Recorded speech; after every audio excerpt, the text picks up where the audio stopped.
بسم اللہ الرحمن الرحیم۔ کہا جاتا ہے کسی علاقے میں قحط سالی پیدا ہو گئی۔ اس قحط سالی کی لپیٹ میں نہ صرف انسان بلکہ چرند پرند سب اس کا شکار ہو گئے۔ مویشی مالکین بے حد پریشان تھے۔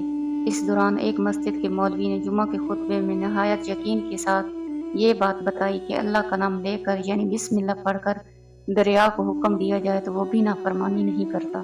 خطبہ سننے والوں میں ایک چرواہا بھی موجود تھا۔ مولوی کی یہ بات اس کے دل میں اتر گئی اور اس بات پر اس کا یقین کامل ہو گیا۔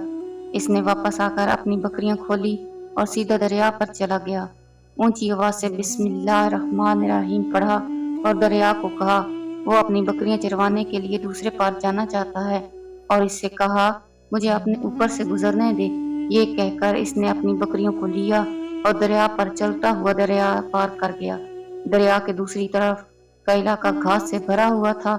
درختوں کے پتے بھی سلامت تھے کیونکہ کسی کو یہاں تک آنے کی رسائی نہیں تھی۔ اس نے خوب اچھی طرح اپنی بکریوں کو سیر کروایا اور واپس لوٹ آیا۔ پھر یہ اس کا معمول بن گیا۔ وہ بکریاں پار چھوڑ کر واپس آ جاتا اور شام کو جا کر بکریاں واپس لے آتا۔ اس کی بکریوں کا وزن دگنا چگنا ہو گیا۔ لوگ چونک گئے۔ اس سے پوچھا کہ وہ اپنی بکریوں کو کیا کھلاتا ہے۔ وہ سیدھا سادہ صاف دل نوجوان تھا۔ اس نے صاف صاف بات بتا دی کہ جناب میں تو بسم اللہ پڑھ کر دریا پار کر کے اپنی بکریاں دوسری طرف چروانے لے جاتا ہوں۔ یہ بات سب نے سنی مگر اس نے اس چرواہے کی بات پر یقین نہیں کیا کیونکہ یہ ناقابل یقین بات تھی۔ مگر بات ہوتے ہوتے مولوی صاحب کے پاس پہنچ گئی۔ مولوی صاحب نے اس چرواہے کو بلایا اور سارا ماجرا پوچھا۔ اس چرواہے نے مولوی کو ہی حوالہ بنا دیا کہ مولوی صاحب میں تو آپ کا شکریہ ادا کرنے والا تھا۔ آپ نے جمعہ کے خطبے میں جو نسخہ بتایا تھا کہ بسم اللہ کہہ کر دریا کو بھی حکم دو تو وہ بھی انکار نہیں کرتا، تو بس آپ کے نسخے پر ہی عمل کر رہا ہوں۔ مولوی صاحب حیرت سے اس کے چہرے کو دیکھتے رہے۔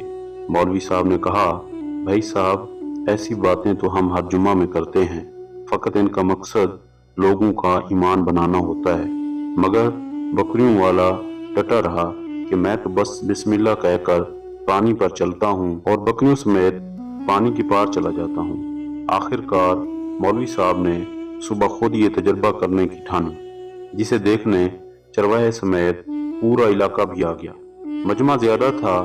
مولوی صاحب نے ایک دو بار سوچا کہ انکار کر دوں کہ کہیں ڈوب نہ جاؤں، مگر وہ جو مولوی صاحب کو کندھے پر اٹھا کر لائے تھے کبھی بھی جوش و خروش سے اللہ اکبر کے نعرے لگا رہے تھے اور مولوی صاحب کے حق میں بھی تعریفیں کر رہے تھے۔ آخر کار مولوی صاحب نے اپنے ڈر کو دور کرنے کے لیے ایک رسہ منگوایا۔ پہلے اسے ایک درخت کے ساتھ باندھا، پھر اپنی کمر کے ساتھ باندھا، پھر ڈرتے ڈرتے ڈھیلا ڈھالا بسم اللہ پڑھا اور دریا پر چلنا شروع کر دیا، مگر پہلا پاؤں ہی رکھا تھا کہ پانی میں گر گئے۔ مولوی صاحب ڈبکیاں کھانے لگے اور پانی کے بہاؤ میں بہنا شروع ہو گئے۔ لوگوں نے کھینچ کھینچ کر باہر نکالا۔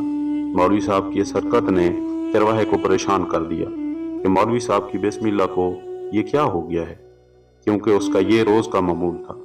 اس کا اپنے یقین میں کوئی فرق نہ آیا۔ اس نے بسم اللہ کہہ کر بکریوں کو پانی کی طرف اشارہ کیا اور خود ان کے پیچھے پیچھے چلتا ہوا پار چھوڑ کر واپس بھی آ گیا۔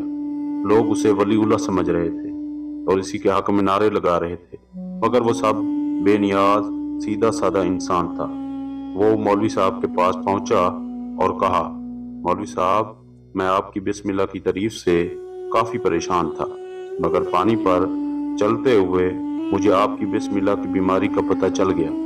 چرواہے نے درخت سے بندھی رسی کی طرف اشارہ کیا اور کہا مولوی صاحب یہ ہے آپ کی بسم اللہ کی بیماری، آپ کی بسم اللہ کی برکت کو یہ رسہ کھا گیا ہے۔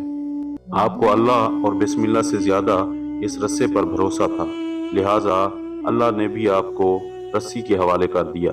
پھر کہنے لگا مولوی صاحب آپ بھی کمال کرتے ہو، میں نے آپ کے منہ سے سنا اور یقین کر لیا۔ میرے اللہ نے میرے یقین کی لاج رکھ لی، مگر آپ نے اللہ کا کلام سنا مگر یقین نہیں کیا، لہٰذا آپ کو اللہ نے رسوا کر دیا۔ محترم عزیز دوستو، یہی کچھ حال ہمارا ہے۔ ہماری نمازوں دعاؤں کا حال بھی یقین سے خالی ہے۔